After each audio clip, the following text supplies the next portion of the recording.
Precautionary tuberculosis screening will be conducted for certain patrons of Singapore Pool's Bedok betting centre.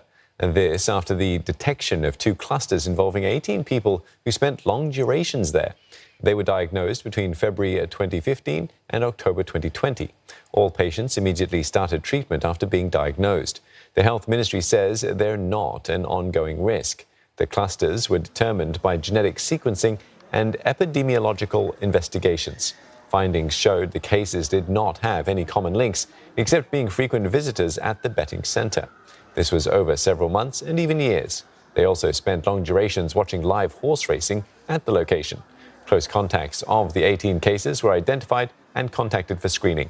As a precaution, officers from the Singapore TB Elimination Programme will also contact those who visited the betting centre between 12th of February and 25th of March 2020 for screening.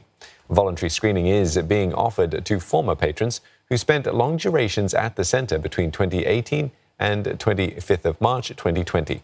Singapore Pools says when the circuit breaker measures started on the 26th of March, customers were not allowed to stay at the centre for long periods.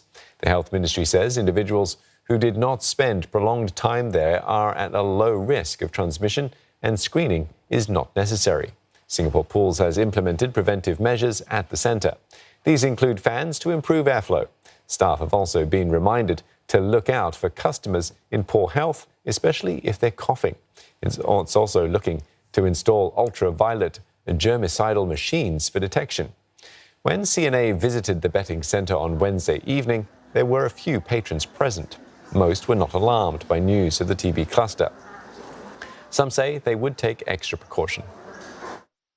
没有听到，听到我也不怕，你中就中了，没有办法了嘛。More cautious though, to the people who walk past, or we will keep our mask on. I probably think twice coming here lah. Now that you mentioned got this TB around.